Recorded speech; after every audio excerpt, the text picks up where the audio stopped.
Venezuela siempre, siempre Venezuela. Iniciamos así esta edición de Venezuela siempre, siempre Venezuela a través de esta señal 1160 AM, Radio San José de Cúcuta, generando desde acá. Y sobre todo, pues mencionarles que el tema con el que iniciamos es del conocido Pastor López. ¿Y sabe cuál es el tema? ¿Cómo se llama? Pecadora. Uy, pecadora. Bueno, hay unas pecadoras por allí, pero bueno, seguimos adelante con el programa y la presentación del programa. Buenas tardes, Alan, buenas tardes, Gabriela, y a toda nuestra amable audiencia. Así iniciamos esta emisión de Siempre Venezuela. Venezuela siempre es noticia a través de este dial, el 1160 Radio San José Cúcuta, de nuestras redes sociales oficiales. Síguenos en Facebook, en Siempre Venezuela Radio, en Instagram, @Siempre Venezuela Radio, y en Twitter, @Siempre Venezuela. Y en la página web www.siemprevenezuelaweb.com. En esta hora iniciamos el enlace con Radio Delfín 1060 AM. Saludamos en el Control Master a Alex Meneses, a Robinson Cárdenas, Gabriela Parra, Alan Peralta con Registro Nacional 0715 y quien les habla, Nancy Pacheco, con Registro Nacional 0713 del Colegio Nacional de Periodistas, Seccional Norte de Santander. Bienvenidos a esta primera ronda informativa. La Monitor Salud está reportando 67,5% de ocupación en camas en los hospitales centinelas en Venezuela. La pandemia del coronavirus avanza muy rápidamente en Venezuela, en medio de una nueva y severa crisis hospitalaria debido al abandono que existe por parte de la administración de Nicolás Maduro. Esto se agrava también porque no hay una jornada de vacunación establecida, formal, transparente, y en este contexto la ONG Monitor Salud reveló que la ocupación de las camas ya está por encima del 60%. Hay que tener mucho cuidado, hay que cuidarse, hay que ser, en este caso para Venezuela le toca aún más estricto lo que son las medidas de autoprotección. Estamos en un país en donde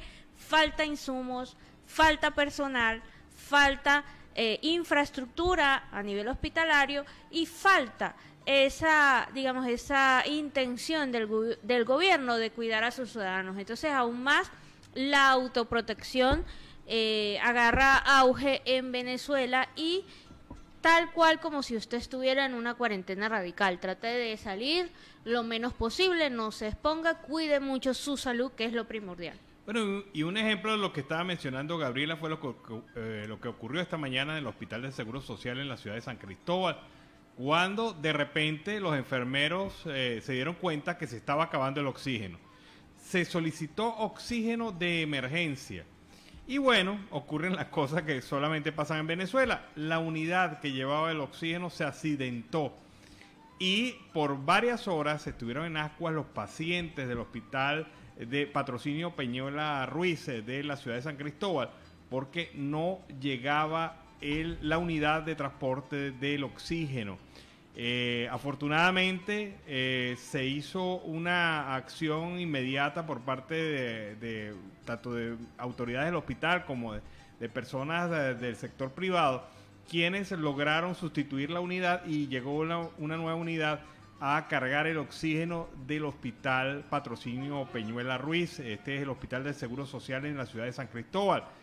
Pero pasaron horas de angustia los familiares y amigos y médicos y enfermeras del hospital, porque nadie le aseguraba la llegada de estos insumos. Incluso algunas personas que tienen familiares allí se atrevieron a buscar gas por ellos mismos, oxígeno por ellos mismos, llevaron los cilindros de oxígeno y bueno, pero afortunadamente esta situación se solventó de esta manera. Pero esto es lo que está pasando en todos los hospitales de Venezuela, en donde no hay certeza de salud para el pueblo venezolano. Y en otro orden informativo, Voluntad Popular denuncia la detención de los familiares de activistas de Javier González. Según lo reporta Voluntad Popular en la red social Twitter, las autoridades detuvieron a la madre de González en su residencia ubicada en la parroquia 23 de enero, así junto a su hermano Michel González y a su primo Michel González. Esto pues es una noticia que está en desarrollo, según lo reportó Voluntad Popular en la red social Twitter. Las autoridades pues han detenido a la madre de González en su residencia. Y esto es terrible porque se está utilizando el peor chantaje del mundo, el chantaje de la familia. O sea, ha ocurrido, y esto no es la primera vez, ni es un caso único del gobierno de facto de Nicolás Maduro. Han secuestrado a familiares de desertores militares para obligarlos a regresar del país donde se encuentren, proceder a detenerlos, so pena de juzgar a sus familiares e involucrarlos en ciertos delitos de tráfico de droga, etcétera. Entonces, es una situación triste, lamentable, y que demuestra la bajeza y la vileza de algunos funcionarios del gobierno de facto, quienes de alguna manera pues pretenden aplicar este chantaje contra las personas que ellos consideran sus enemigos políticos. Madre, hablando de otra mamá, en este caso de Freddy Guevara, insiste en que no sabe el paradero de su hijo. Ya van 48 horas de esta desaparición forzosa de Freddy Guevara. Su mamá está implorando por saber cuál es el paradero de sus hijos, y sus abogados aseguran que se mantiene el total hermetismo de saber cuál fue ese destino de arresto del diputado Freddy Guevara. Van 48 horas y no tenemos ni la más mínima idea de dónde se encuentra mi hijo. Estas fueron las palabras desconsoladas de esta madre. Exigió al régimen que les indique exactamente dónde se encuentra, nos den fe de vida y permitan que sus abogados y su padre lo puedan visitar. Así lo señalaba Cortés en un video que se pasó a nivel de redes sociales. Esa es la situación que se viene presentando en el día a día de Venezuela, el problema de salud, el problema social, el problema político, utilizando este tipo de acciones para dañar ese proceso de elecciones, que sean esas elecciones libres y justas, y de esa democracia que necesita realmente, de liberar a Venezuela, porque Venezuela a la final, Alan y audiencia, está secuestrada. Sí, y fíjate, tal es el nivel de secuestro que el director del movimiento Vinotinto, que es una ONG defensora de derechos humanos, el abogado Miguel Vírguez, ha dicho: no podemos quedarnos callados ante el patrón de judicialización de los defensores de derechos humanos en Venezuela. Ya en el año 2021 van 8 detenciones. Exigimos libertad plena para los defensores de Fundarrede, en el caso de Javier Tarazona, en el caso de Juan de Dios González y en el caso de Carlos Tarazona, hermano de Javier, quienes se encuentran detenidos y acusados de delitos de traición a la patria. Y yo me voy a lo dicho por el doctor Fernando Fernández. ¿Cuál país nos ha declarado la guerra como para hablar del delito de traición a la patria? ¿Cuál país ha manifestado públicamente su guerra? Los únicos que han manifestado la guerra son los miembros de la disidencia de la FARC, que lo han dicho así abiertamente. Y en el Zulia, pacientes renales denuncia el fallecimiento de 2 compañeras por las fallas en el tratamiento. Pues los pacientes renales se reciben tratamiento en este centro de diálisis del occidente. Han protestado el día de hoy por las fallas del tratamiento que reciben, porque desde hace casi ya más de un mes la planta de ósmosis pues está totalmente dañada. Esta planta de purificación de agua no sirve en absoluto. No hay quien responda sobre la reparación de la planta. Jesús Campos, vocero de los pacientes, ha declarado que expusieron al gobernador del estado Zulia, a Omar Prieto, la situación, y que enviaron esa petición a través de la mensajería de texto del programa del mandatario. Y hubo alguna promesa de arreglar este equipo, pero aún esto no se ha hecho efectivo. Lamentable esta situación que se viene presentando. Bueno, en redes sociales también hay un dilema con respecto a unas declaraciones que indicaba el cantante residente el día de ayer para apoyar lo que es la protesta en Cuba. Él indicaba, pues básicamente se le está criticando por 2 palabras mal dichas, en donde él decía el gobierno de Cuba, y muchos de los seguidores le pedían que ahí no había un gobierno, que ahí lo que había era una dictadura, que llamara las cosas como son, por el nombre que es, y adicionalmente él hablaba de que el bloqueo también era una de las situaciones por la cual Cuba estaba como estaba, y más de un activista, un luchador de los derechos de Cuba en el exilio, le ha contestado que no, que se asesore un poco mejor, que el bloqueo, lo que los cubanos llaman bloqueo, es a empresas relacionadas con miembros del gobierno, que realmente el cubano de a pie no tiene empresa, no sufre de bloqueo, que más bien mucha de la comida que llega a la isla proviene de Estados Unidos, de forma formal o de forma informal, y que no, que se asesore un poco mejor antes de opinar. También se encendieron las redes con otro artista que se une al SOS Cuba, que fue J Balvin. Él dice, apoyó también a las protestas de Cuba, y los usuarios en redes sociales le preguntan ¿qué dijiste cuando pasó lo de Colombia? Cuando el pueblo te necesitaba donde estaba, y respeta a Cuba, pero Colombia también fueron parte de las críticas. Desde acá, desde esta mesa, una opinión muy personal es el tema de los haters. Siempre que alguien se favorice o ponga una postura ante cualquier tema, va a salir a un hater diciendo estoy de acuerdo o no estoy de acuerdo. Y si el personaje público se queda callado, entonces también van a salir los haters a decir, pero tal persona no se pronunció o no dijo que. Yo creo que hay que bajar un poco lo que es esos ánimos caldeados en redes sociales y aceptar que los artistas apoyan de buena fe y a través de su influencia en redes sociales a Colombia, a Venezuela, a Cuba, a cualquiera sea el caso. Lo ideal es respetar el pronunciamiento de cada una de las personas ante las cosas que suceden a nivel mundial. A mí lo que me parece que es muy claro que esta posición de Residente ha sido clara, muy contundente. Él ha dicho, mire, lo que le criticaban a la derecha, ahora hay que criticárselo a la izquierda. Y tanto a la derecha comete esto como la izquierda comete esto. Y eso es lo que él ha dicho en términos concretos. Ahora, obviamente una posición como esa trae golpes de lado y lado. Pero lo que sí es verdad es que me parece muy hipócrita la actitud de mucha gente que critica la situación presentada en Colombia, pero no dice ni pío en relación a lo que está ocurriendo en este momento en Cuba, en Venezuela y en Nicaragua. Porque hay que sumar los tres, el paquete es completo, no se puede separar lo que ocurre en Cuba con lo que ocurre en Venezuela y lo que ocurre en Nicaragua. Las acciones son las mismas, los gobiernos tienen la misma tendencia y cometen las mismas atrocidades. Entonces, ¿y que es el mismo plan? Claro, es el mismo plan y lógicamente, pues, si usted critica lo que ocurre aquí en Colombia en el marco de las protestas sociales, pues también tiene que mirar, extender su vista hacia lo que está ocurriendo en Cuba en este momento, lo que ocurre ya desde hace unos años en Venezuela y lo que ocurre este año en Nicaragua, en donde prácticamente han dejado al país sin candidatos presidenciales de la oposición. Y en Siempre Venezuela, Venezuela Siempre, a esta hora vamos con el primer reporte de nuestro corresponsal Carlos Uzcategui, El Miura.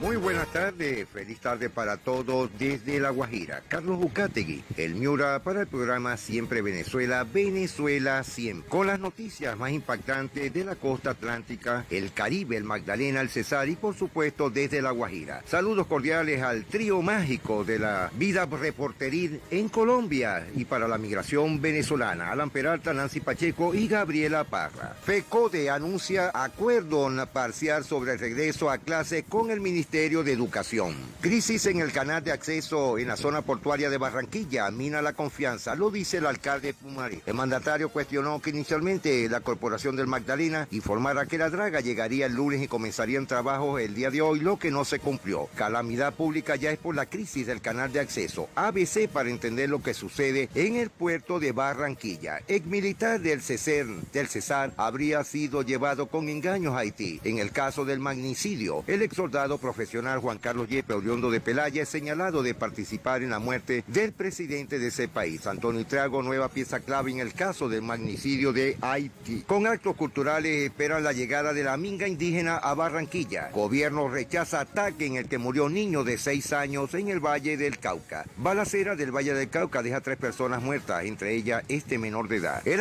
Cauca lleva ya 10 días sin energía por caída de torres de alta tensión. En 10 meses, con la reactivación económica playera, 1.400.000 bañistas han visitado las playas de Santa Marta, El Rodadero en el Magdalena. Le niegan la casa por cárcel en la masacre al Gordo García. Una gran polémica por el audio de Florentino. Casillas y Raúl son los dos grandes estafas. Falleció por COVID-19 la folclorista colombiana Ana Cecilia Almarza.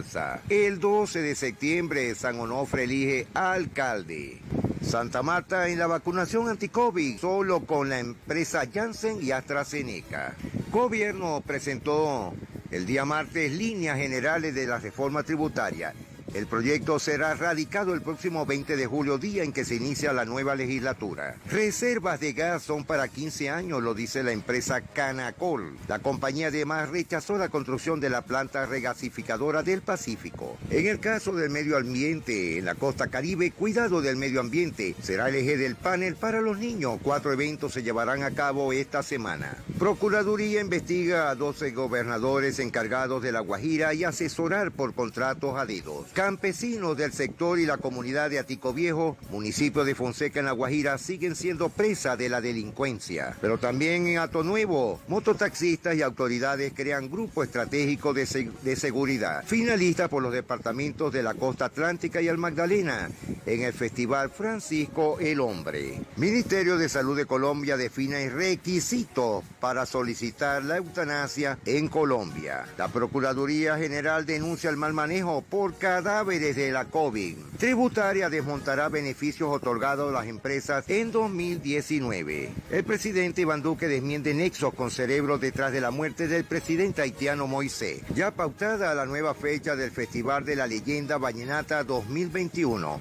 El evento será en homenaje al compositor Rosendo Romero Ospino, el poeta de Villanueva. Luis Díaz fue elegido jugador revelación de la Copa América. El jugador guajiro Luis Díaz sigue recibiendo reconocimiento por su actuación en la Copa América 2021. No lo olvide que el próximo 19 de julio vence el plazo para matricularse en la Universidad Popular del Cesar. Ladrones de vehículos azotan a los conductores entre Valledupar y el sur de La Guajira. Incentivo en la UCAPAS aprobó más de 60.000 millones de pesos para 4 municipios del Cesar.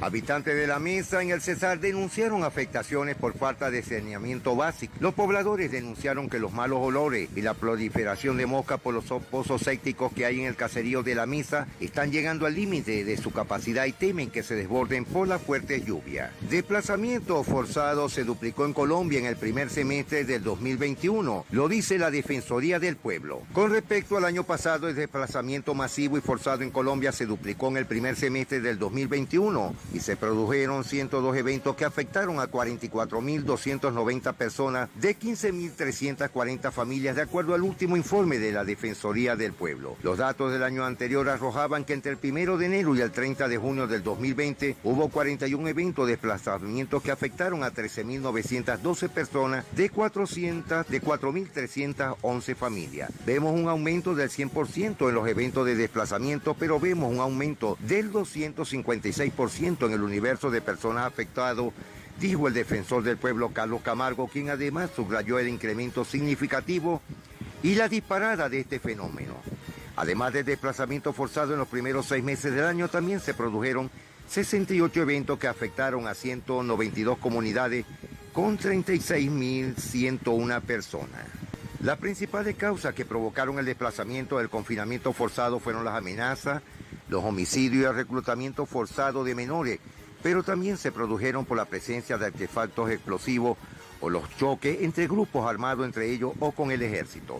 Se trata de casos como los de 1946 indígenas y campesinos que se vieron obligados a desplazarse desde Tierra Alta, en el norte del país, desde mediados de abril por los continuos combates entre la fuerza pública y un grupo armado, y de los cuales 467 familias llevan 3 meses asentadas en el Parque Central de la ciudad de Montería. La Defensoría del Pueblo pidió a las autoridades que tomen medidas urgentes para controlar la violencia y las amenazas que provocan estos fenómenos. También se anunció que desde esta institución se van a activar una ruta de prevención que refuerza el sistema de alertas tempranas que envía la Defensoría a las autoridades y fuerzas de seguridad policial, y que de esta manera permitan hacer un mayor seguimiento a la situación alertada y crítica. Así se centrarán en impulsar acciones de prevención y protección con enfoque diferencial y territorial para proteger a los escenarios de riesgo proyectados a las comunidades amenazadas y en gestionar acciones interinstitucionales para que las alertas no sean desatendidas por las instituciones. Por decreto, a más tardar el 9 de agosto, todos los colegios de Cartagena de India, clases presenciales. La vicepresidenta ante la ONU en Nueva York, tenemos un compromiso indeclinable en el posconflicto con la paz de Colombia. María Camila Osorio le regala a Colombia el cupo 71 a los Juegos Olímpicos de Tokio. Oro y plata se llevó la costa atlántica en Nacional de Judo, aseguró cupos a los eventos internacionales. En Hospital de la Fundación del Magdalena estarían pagando mantenimiento por 2 ambulancias que no funcionan. Y este fin de semana se realizará la Media Maratón Mariscal Sucre 2021. El certamen se efectuará el próximo domingo 18 de julio para cumplir con homenaje a Sucre por su aniversario, el cual había quedado pendiente. Carlos Ucategui, el Miura, retornando a los estudios. Bueno, fue el reporte de Carlos Zucátegui, el Miura, y con ese reporte vámonos a la pausa comercial y musical del momento. Y al regreso seguimos acá en Venezuela Siempre, Siempre Venezuela. Bueno, tremendo tema de Carlos Baute. ¿Quién te quiere como yo? Lo hemos puesto a esta hora en el segundo pedazo de la torta, que es Venezuela Siempre, Siempre Venezuela. Venezuela Siempre, Siempre Venezuela son 4 pedacitos de torta, cada uno muy bueno. El primero porque usted lo está... usted lo desea y se lo come completo. El segundo porque ya tiene algo de gula. El tercero es porque ya lo acompaña con café. Y el último pedacito de la torta informativo es el que queda en la mesa y nadie quiere pelar. Entonces esa es la descripción gráfica en términos de torta del programa Venezuela Siempre, Siempre Venezuela. La gente de Tentaciones Eiffel nos debería mandar una tortica en estos días para acá, para el programa, para también acompañar gráficamente a este comentario que acabo de hacer. Bueno, le recordamos a nuestra querida audiencia que nos sigan en nuestras redes sociales, en Facebook e Instagram como Siempre Venezuela Radio, en Twitter como Siempre Venezuela y a través de nuestra página web siemprevenezuelaweb.com. Venezuela Siempre y Venezuela Siempre es noticia. Ahora vamos a hablar del cardenal Porras, quien indica que el gobierno de Maduro le dio un palo a la lámpara de negociación. La detención es que, o la tentación es que los otros hagan lo mismo sin entendimiento, no hay salida de la crisis. ¿Dónde está la gente? Así lo dice el cardenal Baltasar Porras. Señaló el día de hoy que el proceso de negociación encaminado entre el chavismo y la oposición ha recibido un golpe por parte de la administración de Nicolás Maduro. El escrito textual del jerarca de la Iglesia Católica a través de Twitter destacó la negociación ha recibido un palo a la lámpara. La tentación es que los otros hagan lo mismo sin entendimiento, no hay salida a la crisis. ¿Dónde está la gente? Apuntó Porras con respecto a todo este movimiento que se ha levantado alrededor de las detenciones de los miembros activos de Fundaredes y de Freddy Guevara. Ahora se une el familiar, los acosos que han realizado desde el día de ayer a miembros de la prensa y a familiares del señor Luis Sosa. Bueno, y a propósito de eso, hoy el padre de Leopoldo López Gil, quien es eurodiputado, es perteneciente al Parlamento Europeo, ha hecho una solicitud al señor Josep Borrell, quien es como el canciller de la Unión Europea, con el objetivo de analizar el tema de la represión del régimen de Maduro en contra del diputado Freddy Guevara y el presidente interino Juan Guaidó. Entre otras cosas, él, además de explicar los hechos que ocurrieron durante la tarde de ayer, él solicita lo siguiente al alto representante de la Unión Europea para los Asuntos Exteriores y Política y de Seguridad. Van a trasladar su preocupación por el diputado Guevara a la misión técnica de la Unión Europea que se encuentra en Caracas en estos momentos para que pueda conocer su paradero, lo visite y lo verifique en su estado. Cree que mientras sucesos como estos descritos anteriormente se sigan produciendo en el país, el clima electoral es conducente para llevar a cabo elecciones libres, transparentes y democráticas. Y la tercera pregunta que le hace Leopoldo López Gil a el señor Josep Borrell es la siguiente: ¿considera que dichas acciones de hostigamiento provocadas por el régimen de Maduro transmiten sinceridad para llevar a cabo un diálogo dirigido a salir de la crisis política, económica y humanitaria que azota el país?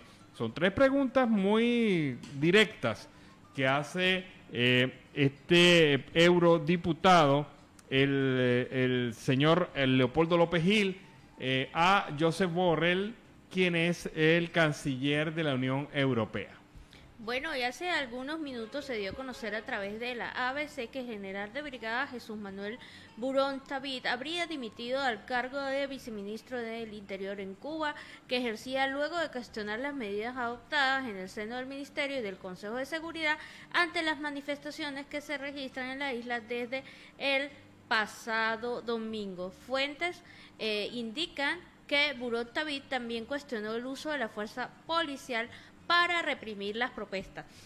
Y adicional a esto, el analista y escritor Juan Almeida también habría confirmado esa renuncia durante su programa Juan al Medio. Señaló que el miembro del buró político del Partido Comunista de la isla solicitó su renuncia en el lobby del edificio A del Ministerio de Interior. Y lamentablemente a esta nota se suma un pronunciamiento que haría el presidente de Venezuela o el presidente de facto de Venezuela, Nicolás Maduro, indicando que va a enviar tropas militares a Cuba para ayudar en la defensa del territorio de la isla. 240 va a ser el primer pelotón de 240 personas de la Fuerza Armada Nacional Bolivariana van a ser enviadas a Cuba. Bueno, evidentemente los hechos de Cuba se vinculan a Venezuela, pero mandar 240 operativos militares hacia Cuba, primero que tendría que haber pasado por la Asamblea Nacional, porque la Constitución impide que un presidente pueda enviar tropas al exterior sin tener la aprobación de legislativa, suponiendo el caso que esta aprobación fuera de hecho, porque obviamente la mayoría la tiene el chavismo en la Asamblea ilegítima, pero sentaría un precedente de verdad increíble. Hay que verificar esta información porque de verdad que me parece muy arriesgado lo que se anuncia allí, lo que se dice allí, y sobre todo le daría pie a una reacción internacional, también justificando una intervención en el propio territorio venezolano por injerencismo. Esto sí es injerencismo. Si esto es así como se afirma en esa nota, vamos a verificarla. Las cosas pasan de castaño a castaño oscuro en este tema. Y hablando de mentiras y de varias manipulaciones, Ángel Torres, representante de Voluntad Popular, nos muestra la imagen de venezolana de televisión sobre el supuesto arsenal ubicado e incautado en la Cota 905, y aparecen una serie de armas allí. Pero lo absurdo de todo esto es que esa imagen es la misma imagen que presentó en el año 2017 Evo Morales, el gobierno de Evo Morales, de un arsenal incautado en Bolivia por el gobierno de este aliado del gobierno de facto. Es decir, todo es chimbo, todo es un montaje chimbo. Y peor es el hecho de las capturas del WhatsApp, como ya se ha señalado. Peor es que se ha publicado fotografías de supuesto armamento que se había incautado y que son pertenecientes a una nota de prensa de la BBC de Londres, y ahora esta que publican armamento que pertenece a una incautación hecha en el año 2017. Entonces este gobierno pues ha construido una gran mentira en relación a esto y piensa que la gente es boba y que se va a comer esto sin investigar. Entonces poco a poco va aflorando la verdad, porque la mentira en este gobierno y en cualquier gobierno, en Nicaragua o en Cuba, tiene patas muy cortas. A esta hora en Siempre Venezuela, Venezuela Siempre, vamos a escuchar ese segundo reporte de nuestro compañero Carlos Uzcategui, el Miura. Ya en nuestro segundo reporte desde La Guajira, Carlos Uzcategui, el Miura, con las noticias que están impactando a esta hora. Para el programa Siempre Venezuela, Venezuela Siempre. Cenizas del volcán Nevado del Ruiz caen sobre Manizales. Este miércoles los habitantes de Manizales reportaron la caída de cenizas sobre la ciudad. El Servicio Geológico Colombiano informó que dicho material provino de una emisión del volcán Nevado del Ruiz. De acuerdo al CGC, la emisión se produjo a las 9:49 de esta mañana y minutos más tarde parte de la ceniza llegó hasta la capital del departamento de Caldas. Varias personas grabaron el momento en que el material volcánico cayó sobre la ciudad. Pese a la emisión de ceniza, el Servicio Geológico Colombiano mantiene al volcán Nevado del Ruiz en nivel de alerta 3, el mismo que tiene desde hace 10 años. La institución le pidió a las autoridades locales y a los ciudadanos estar pendientes de los reportes sobre la evolución de la actividad volcánica. Consejo de Seguridad Extraordinario en La Guajira, en el municipio de Ibuya, luego de un segundo homicidio en la Punta de los Remedios en menos de 5 días. En un consejo de seguridad en el municipio de Ibuya, se reunieron las autoridades policiales y personería para trazar estrategias para atacar la delincuencia y la criminalidad que se viene presentando en el sector de la Punta de los Remedios. Estos hechos delictivos registrados en menos de 5 días dejan 2 personas muertas a tiro y una herida. El caso más reciente se registró en el sector de Río Claro, donde fue asesinado a tiro Michael David Muegues Sequeira, natural de Ibuya. Una comisión de la CTI y de la Fiscalía llegó hasta el lugar de los hechos e informó que la persona muerta tenía varios impactos de armas de fuego. Asimismo, familiares de la víctima informaron que este había salido de cacería y que se desconocía de su paradero en un lapso más de 10 horas. Alcaldía de Barranquilla presentó el proyecto para construir el puerto de aguas profundas en el Atlántico Caribe. El gobierno de Barranquilla presentó formalmente la propuesta para construir un puerto de aguas profundas en la ciudad que se una a la actual oferta de terminales fluviales que están sobre la orilla del río Magdalena, entre Bocas de Ceniza y el puente Pumarejo. El alcalde Jaime Pumarejo y la empresa de consultoría Royal Harkonnen presentaron a los representantes del sector portuario la propuesta de un puerto de aguas profundas que busca acabar con los problemas operativos que sufre la ciudad cuando la sedimentación del río Magdalena está afectando la profundidad del canal de acceso. Hemos tratado de buscar una salida que no fuera enemigo de los puertos actuales de Barranquilla, sino más bien un complemento. Esto sería una terminal marítima que le preste servicio a todos los puertos de Barranquilla y que de esta manera complementa el servicio que ya viene prestando. Lo dijo el alcalde Pumarejo. Ahora la alcaldía busca, mediante el plan de realizar las proyecciones de carga, un programa de inversiones portuarias para un periodo de 24 a 30 años, evaluación de impactos ambientales, definición de primera fase de expansión portuaria, determinación de los ingresos futuros y factibilidad financiera de desarrollo del puerto nuevo. En otro orden de ideas, algo muy importante, José Mourinho quiere al barranquero Luis Díaz para su nuevo proyecto en la Roma, a bola. Tras su sobresaliente participación en la Copa América, Luis Díaz estaría muy cerca de Elisa del Porto. De acuerdo al diario A Bola de Portugal, el nuevo entrenador de la Roma de Italia, José Mourinho, está muy interesado en los servicios del atacante futbolista guajiro. De hecho, el rotativo luso asegura que Mou tiene a Díaz en su radar desde que era entrenador del Tottenham.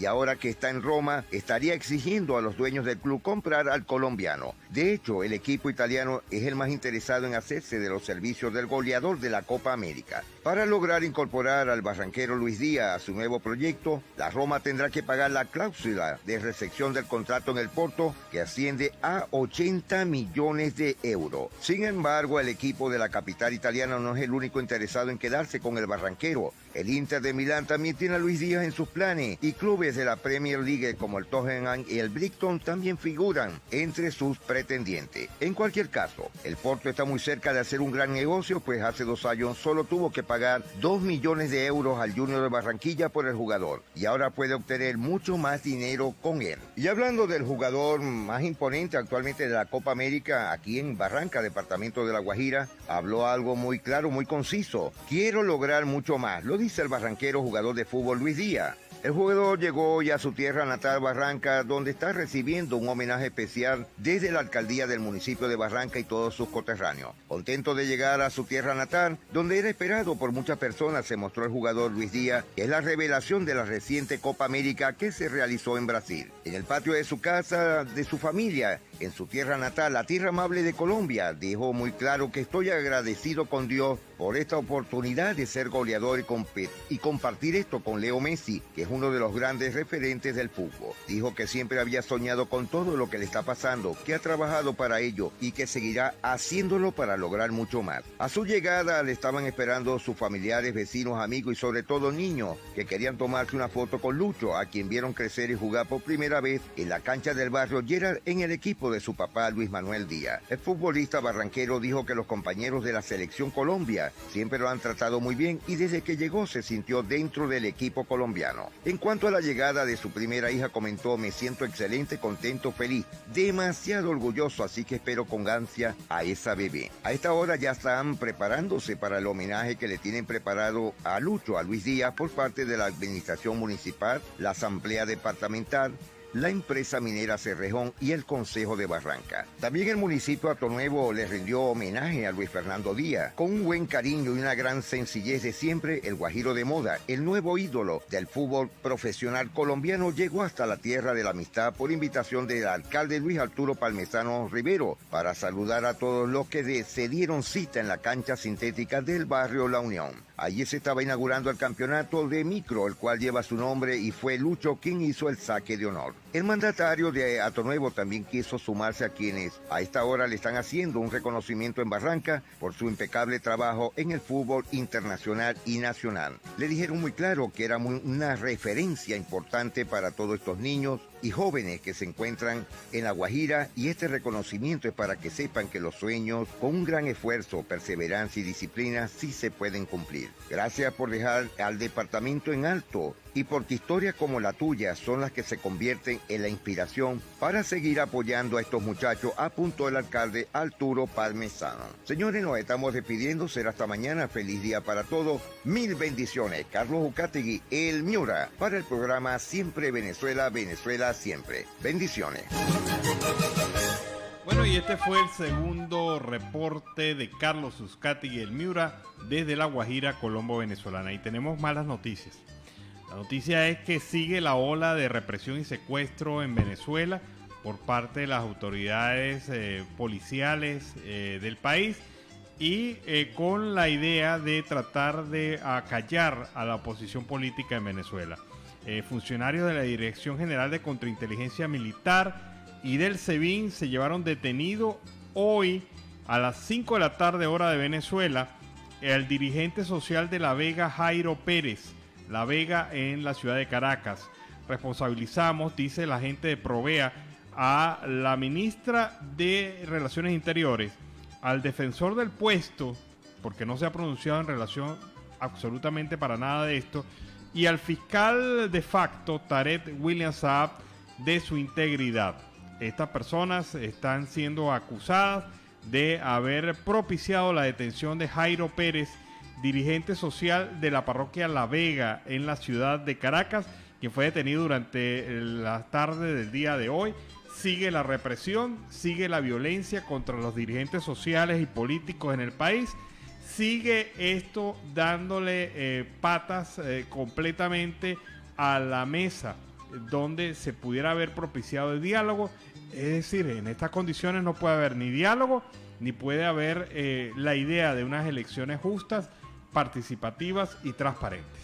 Bueno, en otro orden informativo, asociado también a la desidia, a la que tiene, digamos, a toda la capital y a toda Venezuela, la administración de turno en este momento, lamentablemente, pasadas las 12 del mediodía hora de Venezuela, se reportó una explosión en la estación de teatro del Metro de Caracas. Para el momento van 3 trabajadores heridos que se encontraban realizando labores con cables de alta tensión, y estos resultaron lesionados. También en las imágenes que se han pasado a través de los medios de comunicación se puede apreciar que los hombres presentan quemaduras de alto impacto en brazos, pecho y espalda. Tras el llamado que se realizó al 911, paramédicos viales, bomberos del Distrito Capital se acercaron a la estación de teatro para atender la emergencia. Según fuente, uno de los afectados resultó quemado en un 60% de su cuerpo. Los 3 hombres fueron trasladados al hospital militar. Así lo informaron hace algunos minutos a través de las redes sociales. Bueno, lamentamos también cómo el Metro de Caracas Lo decía Alan y audiencia, lo decíamos para cuando fue el momento del desfile del 5 de julio, que hicieron desfilar a uno de los vagones del metro, que estaba en mucho mejor condición de los que estaban operativos. Mucha gente hizo alocución a esto en redes sociales y se indicaba que esto era solamente como parte de un show mediático, ya que sabemos que en el pasado Nicolás Maduro fue trabajador del Metro de Caracas. Y hace 5 minutos hace un reporte la abogada de hace un reporte los abogados de Freddy Guevara, quienes han reconocido a los medios de comunicación del país en Venezuela que a esta hora todavía no se conoce el paradero de Freddy Guevara, ni el organismo que lo detuvo, ni las razones por las cuales se le detuvo, más allá de lo dicho por el fiscal de facto, el fiscal Tarek William Saab, sobre las razones de su detención, que ya han sido ampliamente desmontadas, pero lo increíble del caso es que ya se ha superado cualquier previsión y después de 2 días completos no se sabe nada de Freddy Guevara, su situación jurídica, el acceso a la justicia ha sido denegado y por lo tanto una raya más para el tigre. Este gobierno de facto de Nicolás Maduro ha demostrado que es muy bueno para el tema de la violación de derechos humanos y muy malo para lo bueno.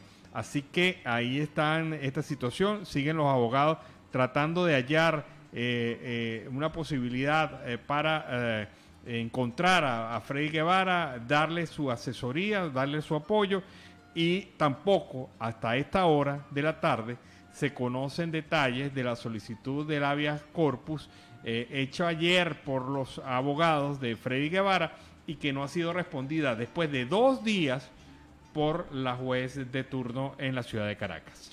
En Siempre Venezuela, Venezuela siempre es noticia. Antes de irnos a pausa comercial y musical, vamos a despedir a esa audiencia que nos sigue en Radio Delfín 1060 AM y dar el agradecimiento al Control Master Robinson Cárdenas. Vamos a pausa comercial y musical, ya regresamos.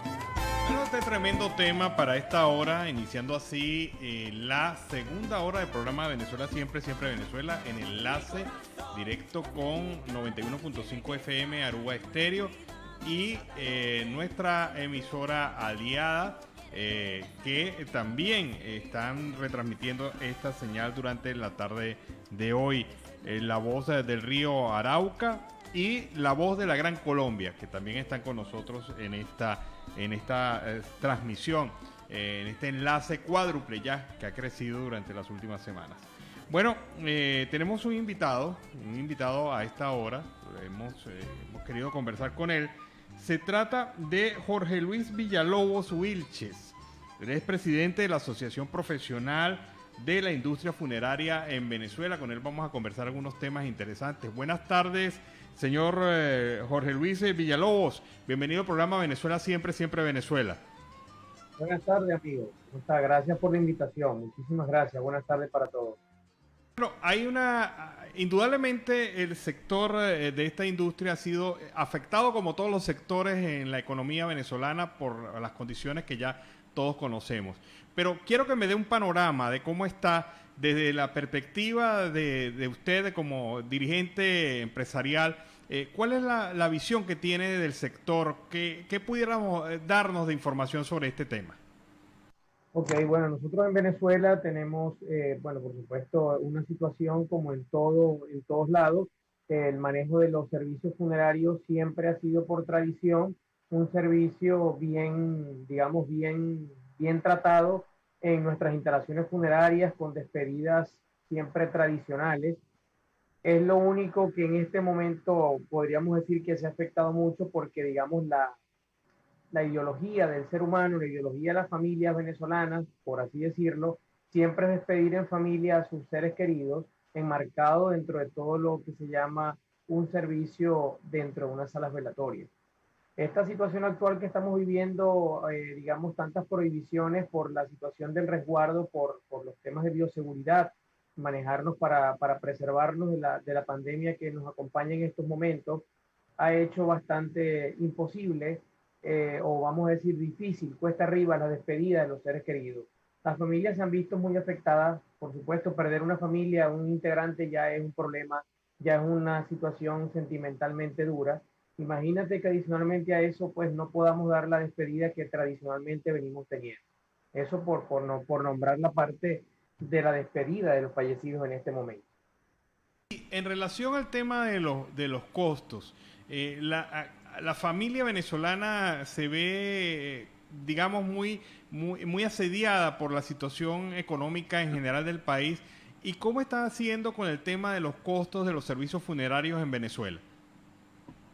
Ok, eso es un tema, depende, todo depende de cómo esté preparada la familia. Te explico por qué. No solamente hablemos del problema económico, sino también de la, digamos, de la organización que tenga la familia, porque hace muchos años, por citar una fecha, en los años 80, en los 90, quizás hasta los 2000, hubo muchísima cultura donde las personas y las familias venezolanas, todo el mundo tenía un contrato de previsión funeraria, lo que lo protegía actualmente de, en el momento de una emergencia, una contingencia familiar, la familia podría contar con un respaldo de una entidad funeraria.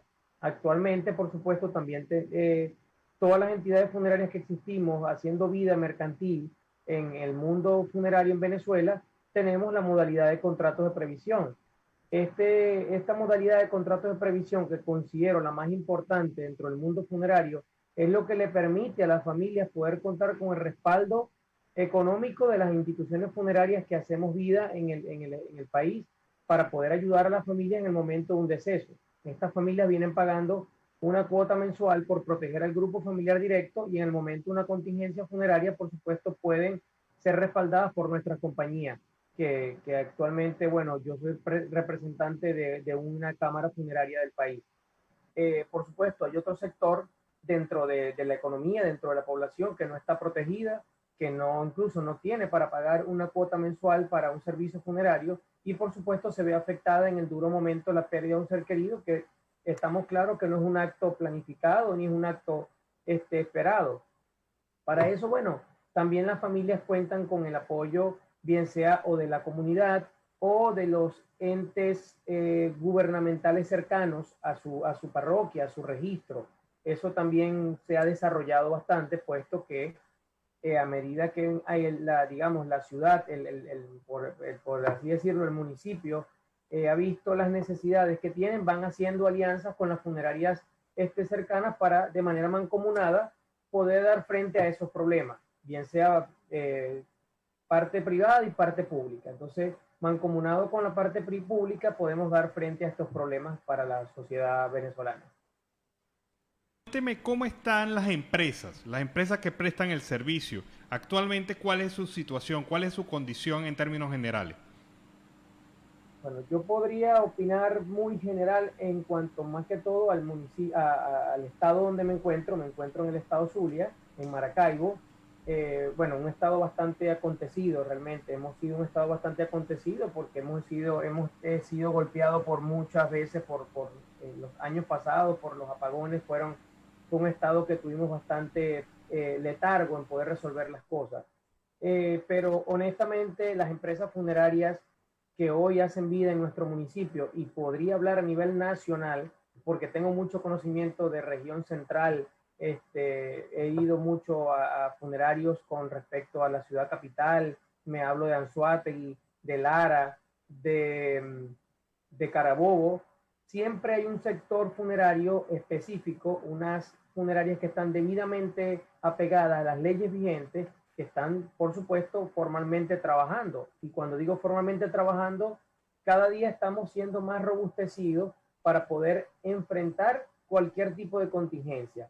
Es decir, actualmente no considero que nosotros tengamos escasez de cofres, no tenemos escasez de insumos con respecto, por ejemplo, a los insumos para la preservación de los cuerpos.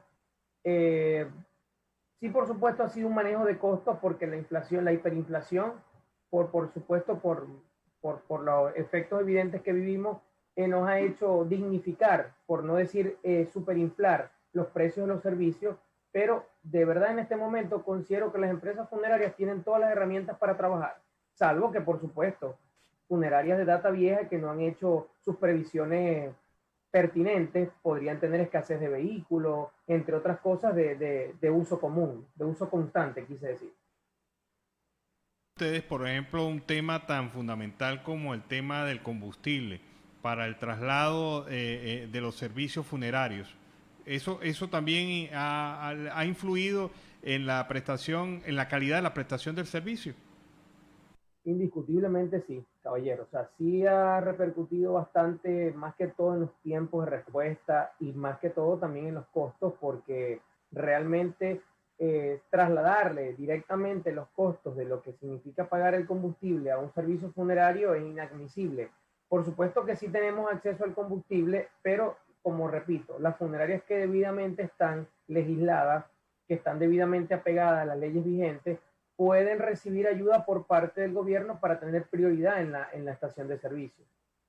Actualmente sí, hay colas, pero de vehículos particulares. Nosotros por lo normal, como estamos en un sector muy sensible, nos catalogan más o menos como un sector salud y entramos dentro de las personas, dentro de las empresas que podríamos recibir ayuda por parte del municipio o del estado donde se encuentra en la funeraria. Pero sé que hay estados que tienen muchísimo más problemas, como por ejemplo en los Andes, en Mérida, hay bastante problema por la gasolina. También en Guárico hay bastante problema. Pero bueno, también es producto de que hay muchísimas funerarias que han nacido nuevamente en estos periodos de pandemia y, por supuesto, la opinión general es que todas las funerarias no reciben ayuda, pero no sabemos de todo el grupo que existan cuáles son las que realmente estén siendo atendidas.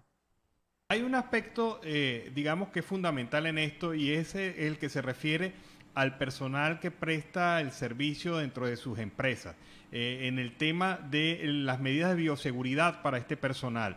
¿Qué han aprendido durante este año de pandemia? ¿Cómo operar, cómo trabajar en condiciones en donde siempre llegan cuerpos de personas que han sufrido o han fallecido por el tema del COVID-19? Bueno, nos hemos apegado a las normas vigentes que nos han bajado de la parte de Contraloría Sanitaria a través del CENAMET, que es el Centro Nacional de Medicina y Ciencias Forenses, que ha hecho un trabajo arduo para, digamos, esquematizar y estructurar cuáles son las empresas que debidamente puedan ser fiscalizadas y puedan estar organizadas para poder tener todas las herramientas necesarias y poder prestar los servicios. El CENAMET, que como repito, es la del Servicio Nacional de Ciencias y Medicina Forenses, el CENAMET hizo un censo para poder establecer cuáles son las funerarias que debidamente están apegadas a las medidas de bioseguridad al momento. Por supuesto, esta experiencia que hemos vivido, en mi caso particular y como en muchos más colegas, hemos aprendido muchísimo y hemos tratado de desarrollar charlas a través de comunicaciones virtuales, a través de epidemiólogos locales que han venido a asesorarnos para que nuestro personal trabaje con un poquito más de calma, porque generalmente todo el personal se alarmó y nadie quería tratar a un fallecido. Poco a poco se fueron bajando más información y a medida que estuvimos más actualizados, la gente estuvo un poco más tranquila para trabajar, hablando de los empleados específicamente. Futuro, ¿cuál es la perspectiva que usted le ve para este sector, tomando en cuenta las condiciones, lógicamente, de la condición país y sobre todo estas nuevas previsiones que trae el tema del COVID-19? ¿Cuál es el futuro del sector? Bueno, mira, yo considero que esta vida que está teniendo las funerarias en este momento está siendo como un nuevo tratamiento funerario a nivel nacional.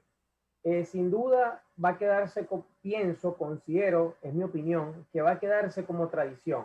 O sea, de cada 10 familias, ya 7 familias van a escoger no velar un cuerpo o hacer una despedida corta. Es lo que más me llama la atención, porque realmente yo recuerdo nuestras salas velatorias tan iluminadas con jarras y cafeteras llenas de 20, 40 y 50 tazas, con asistentes de 200 y 300 personas, estacionamientos llenos. Estoy casi seguro que difícilmente funerales como esos se vayan a volver a dar, porque nosotros los seres humanos nos hemos enfrentado a tantas prohibiciones de saludos afectivos y tantos abrazos, que al mismo tiempo también nos hemos acostumbrado y hemos entendido que una despedida de un fallecido no tiene por qué ser un evento tan concurrido. Por tal razón considero que el futuro del sector va a llegar a ser un poco más no vamos a decirlo digital y virtual, porque los sentimientos no pueden ser digitales y virtuales, pero por lo menos sí los actos fúnebres se van a ver minimizados en una gran cantidad de elementos que lo enmarcaban, como horas largas para velación, 2 días de velación, preparaciones por 48 horas, 150 personas por un fallecido.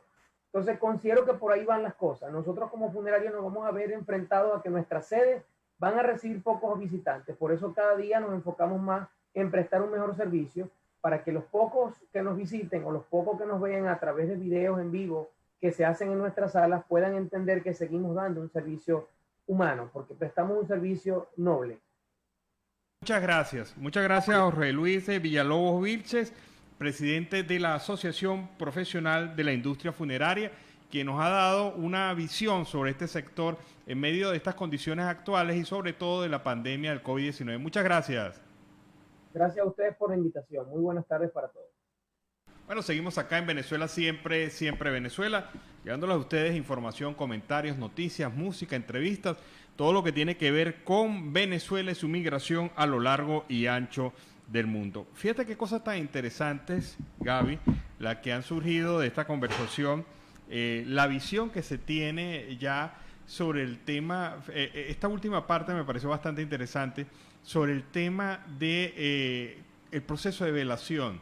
De verdad que lo que él dice, estábamos acostumbrados a velaciones de prácticamente 2 días, a presencia masiva de familiares en cualquier tipo de evento, y más allá del sentimiento que se pueda tener por un familiar, por un amigo, por alguien cercano, en este momento tan difícil de trance como lo es fallecer, más allá de todo eso, se imponen nuevas normas sociales, ¿no?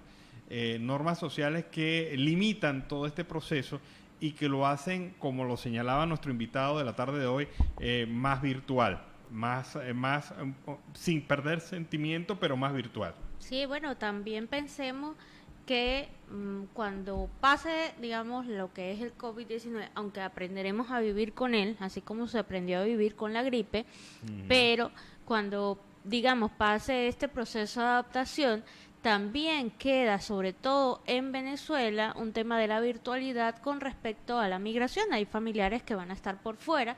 Lamentablemente los familiares que dejamos atrás, pues va a requerir este servicio de virtualización del proceso funerario. Él hablaba de transmisiones en vivo y es eso, es no perder el contacto emocional con la familia que está en Venezuela y pues hacer parte de la vida del núcleo familiar, aunque se esté lejos. Hay un dicho por allí que siempre sale en Navidades o en ocasiones especiales que dice lejos pero no ausente. Así, ese es el futuro de este rubro o esta empresa dentro de Venezuela. Bueno, nos estamos recordando de otro tipo de cementerio de obras, cementerio de obras y de recursos que se han perdido en la Venezuela del chavismo. Nos recuerdan la construcción de la fábrica de electrodomésticos de la marca Haier en los valles del Tuy, en el estado Miranda. Para que ustedes vean cómo son estas cosas tan irregulares dentro del gobierno chavista, esta planta la inauguraron 3 veces. Es un cascarón vacío hoy, saqueado y abandonado. Y se invirtieron 912 millones de dólares en este cascarón vacío y abandonado, que en realidad lo que demostró fue mucha pobreza y mucho robo, porque aquí fue descarado el robo. No hay nada de la promesa que se hizo en el año 2012. A la fecha no produce absolutamente nada. 912 millones de dólares invertidos en esta obra y el país pues perdió esta gran cantidad de dinero. Se la cogieron los corruptos y acabaron con este proyecto que también se vendió con muchos bombos y platillos, 3 veces inaugurado, y hasta ahora no se produjo absolutamente nada. Hace algunas semanas denunciábamos también a una información que nos llegaba de los portales en donde un sector o un urbanismo del sector Vivienda Venezuela ya había sido inaugurado 4 veces le habían cambiado el nombre, 4 veces le habían asignado recursos, pero en la vida real no había mayor diferencia. En ese momento empezamos a hablar de ese elefantes rojos rojitos, acá lo llaman elefantes blancos, Claro. allá son elefantes rojos rojitos, y es eso, es un modus operandi para robar. La corrupción se sigue comiendo todo el presupuesto en todos los ámbitos en Venezuela. No creo que haya un sector que se salve, porque lamentablemente es un mal que está corrompiendo, digamos, todos los niveles y todos los sectores industriales. Bueno, acá tengo una nota, Alan y audiencia, sobre la nueva legislación de ciudades comunales. Eliminará la autonomía de la alcaldía. Esto es crónica de una muerte anunciada. Sí, lo habíamos dicho ya varias veces en este programa y lo han dicho especialistas y analistas sobre el tema. Esta ley de ciudades comunales le resta poder a las gobernaciones y a las alcaldías, quienes definitivamente también tienden a buscar la ruta de ser cascarones vacíos políticamente hablando.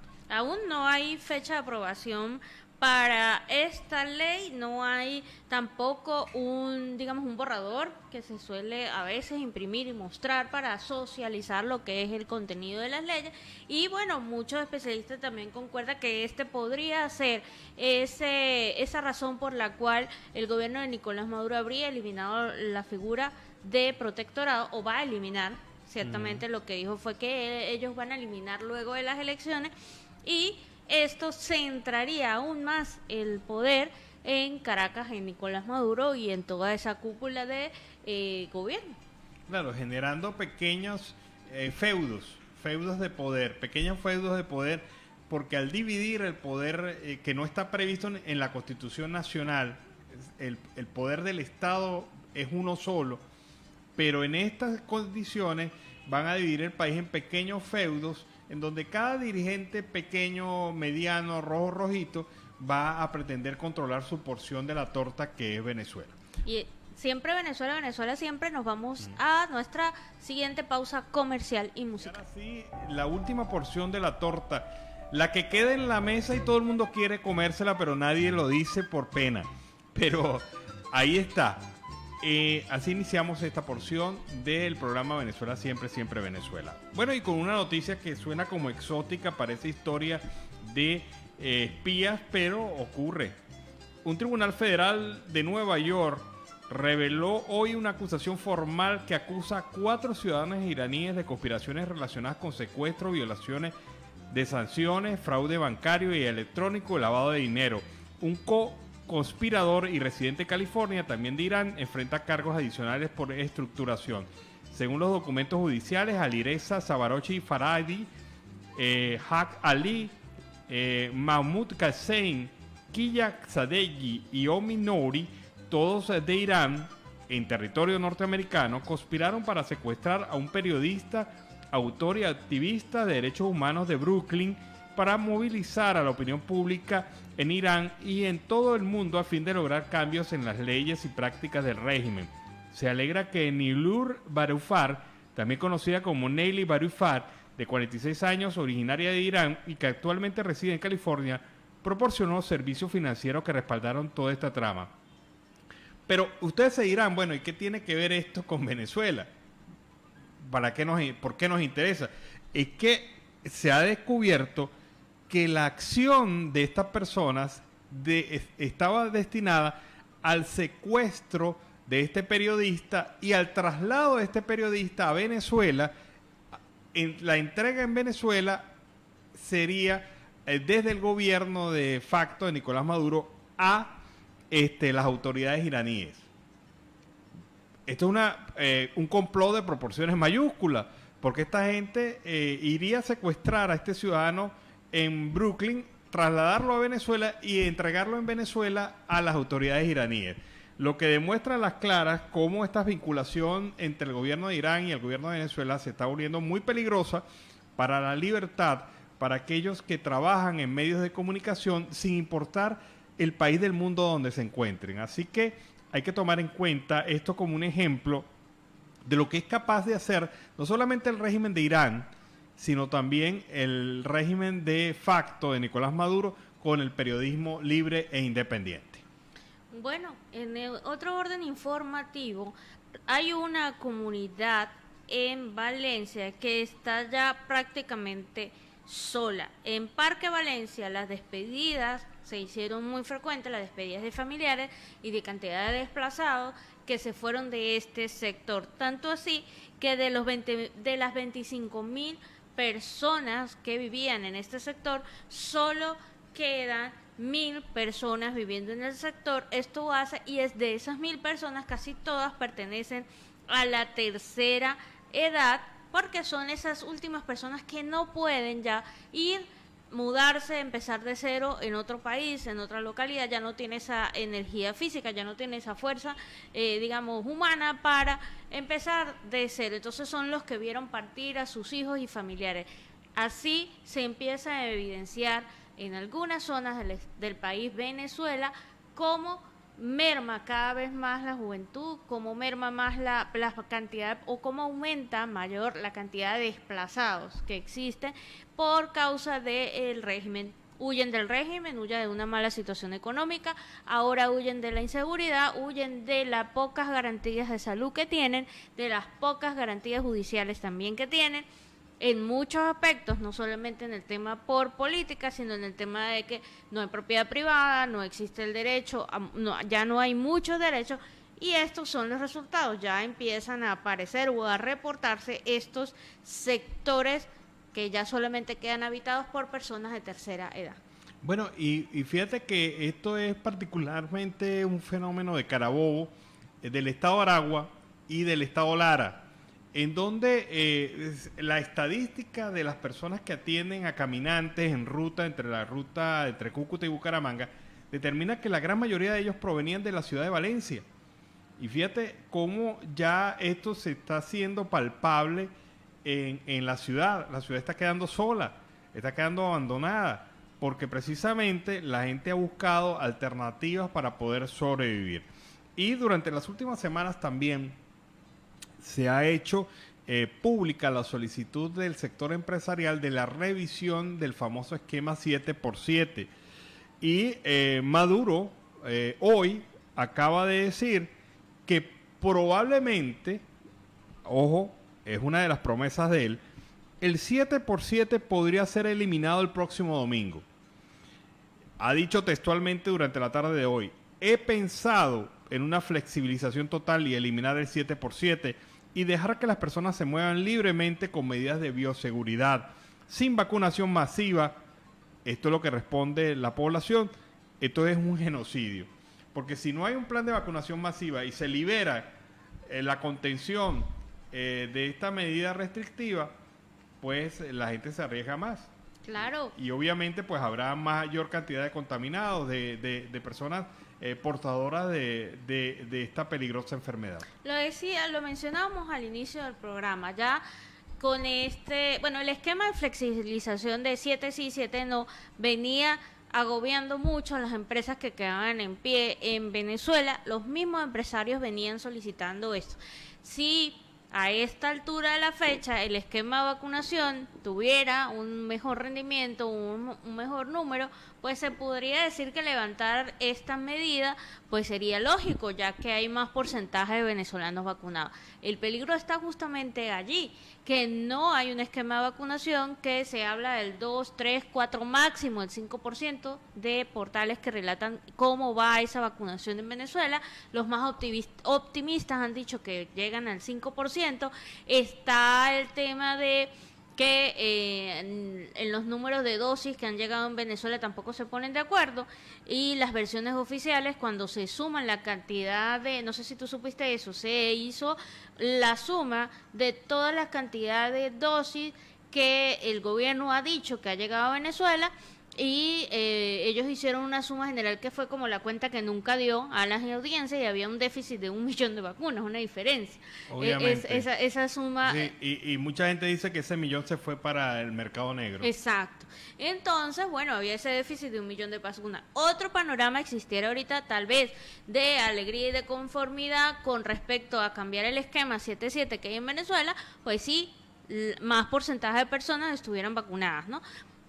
Aquí Yo creo que en Venezuela se llegó ya a la responsabilidad individual, a tener inteligencia, a hacer esa, digamos, cuarentena inteligente o, digamos, quedarse en su casa de forma inteligente, salir estrictamente lo necesario, evitar las visitas, los temas sociales, las salidas innecesarias, sobre todo si usted es de la tercera edad o tiene una enfermedad de base, una morbilidad que afecte su salud en dado caso de contraer el virus.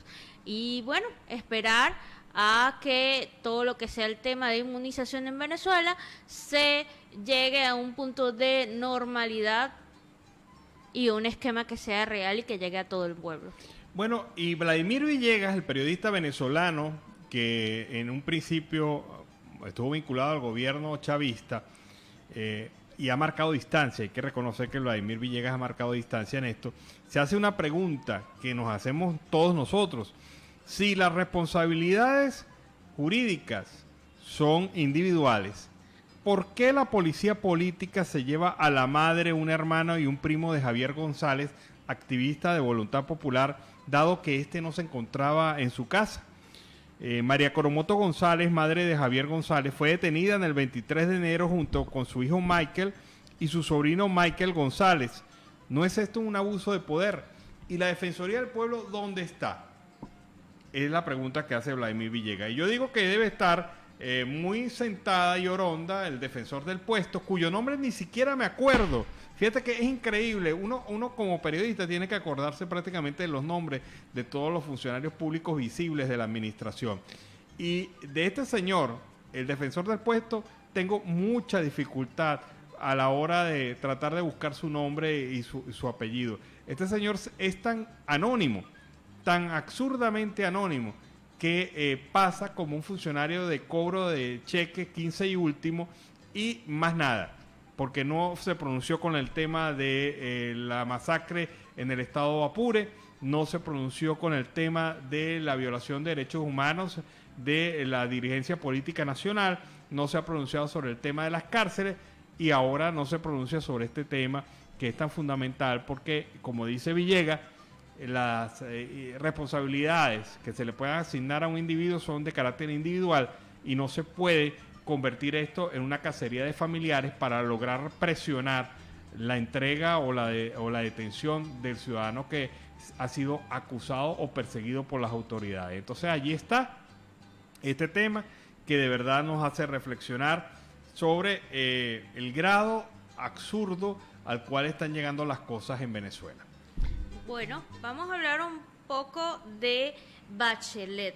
Resulta que Vivanco, en unas declaraciones, arremete contra el silencio que ha mantenido Bachelet ante la represión sin precedentes que se está realizando en Cuba. El director de Human Rights, José Miguel Vivanco, cuestionó a la alta comisionada de las Naciones Unidas, Michelle Bachelet, por no pronunciarse sobre las protestas en Cuba. De acuerdo, Vivanco instó a la política chilena a hacer público los graves hechos registrados en la isla caribeña. Bachelet no ha denunciado las violaciones de los derechos humanos en Cuba desde que se convirtió en la alta comisionada de la ONU por los derechos humanos.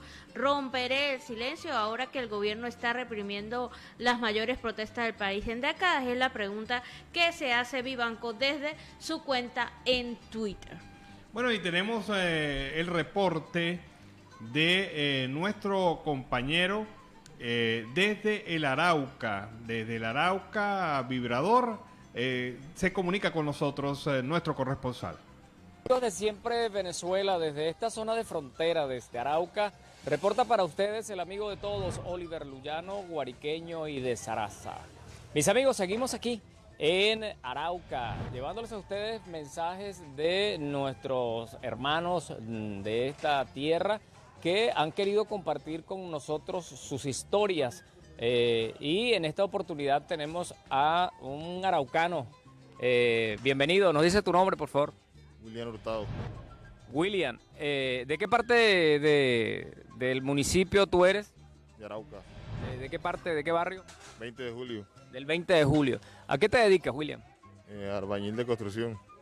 Ayudante de construcción. Ayudante de construcción. William, ¿cómo está la situación de Arauca, especialmente para los jóvenes? Está un poquito mala porque no hay trabajo.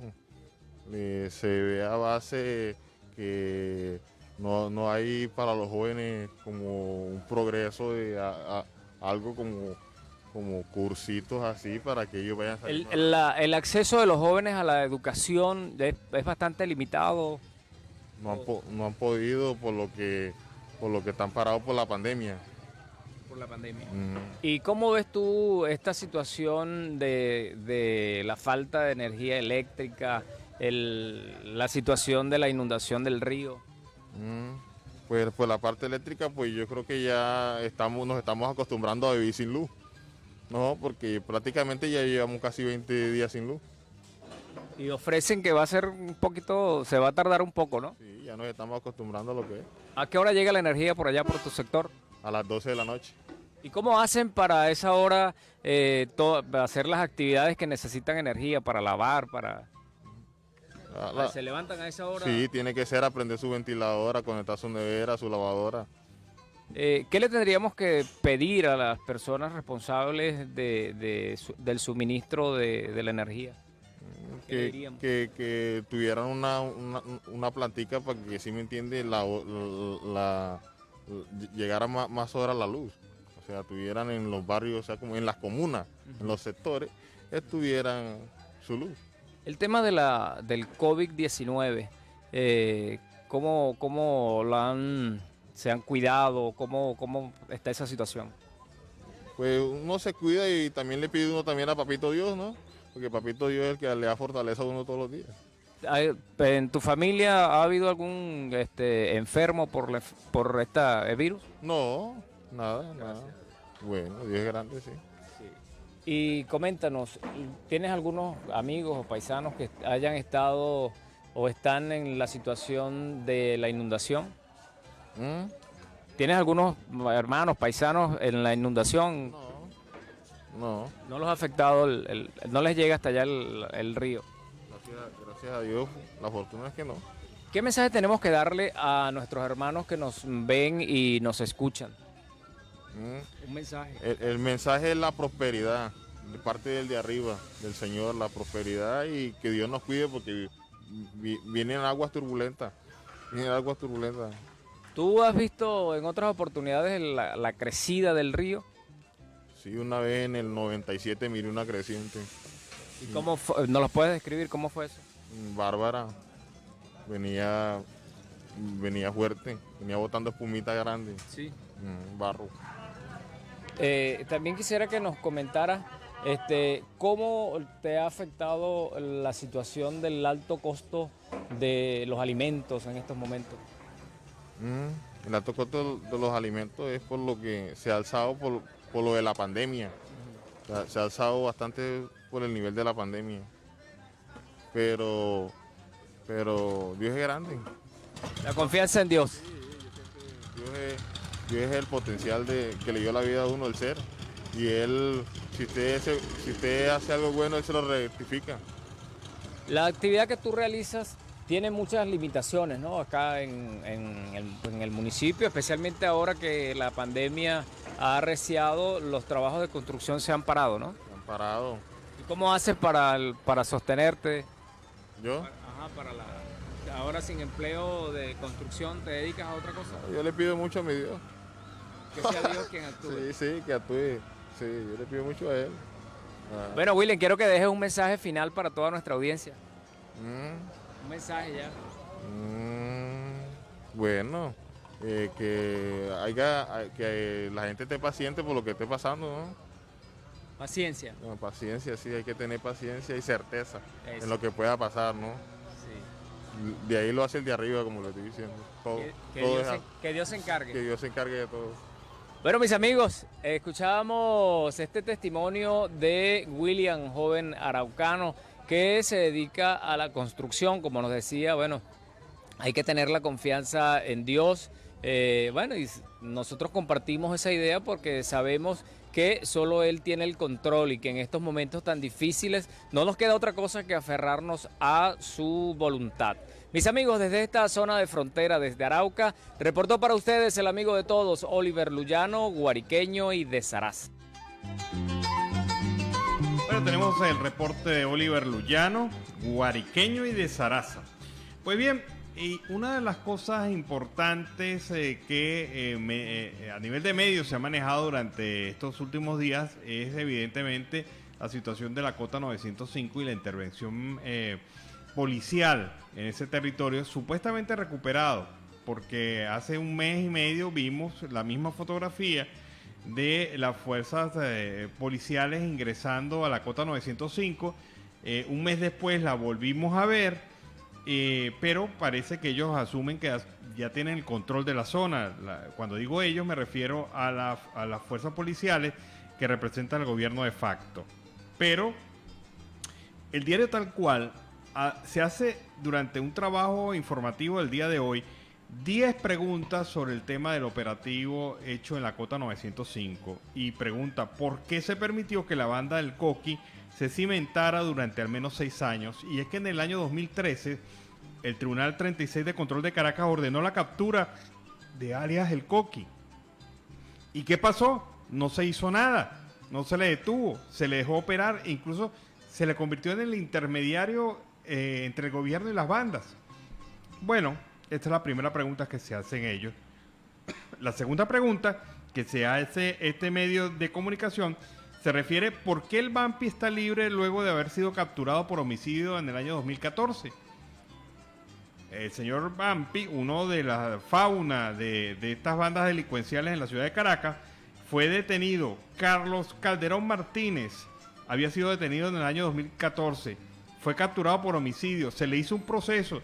Supuestamente iba preso y aparece nuevamente en el 2020, 6 años después, generando este trauma para la sociedad venezolana. ¿Qué detonó el enfrentamiento con el Coqui? Es la tercera pregunta que se hace.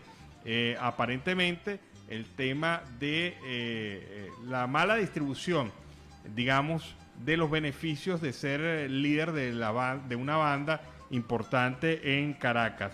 También la otra pregunta que se hace el diario Tal Cual en relación al tema: ¿quién veló por los derechos humanos en la operación policial de la Cota 905? Aparentemente nadie, porque sabemos que el defensor del puesto, cuyo nombre no me acuerdo, no ha hecho nada, ni se ha preocupado por este tema, y menos Tarek William Saab, que ha retrocedido a la fiscalía hasta los tiempos de la fiscalía acusatoria y no protectora de los derechos humanos.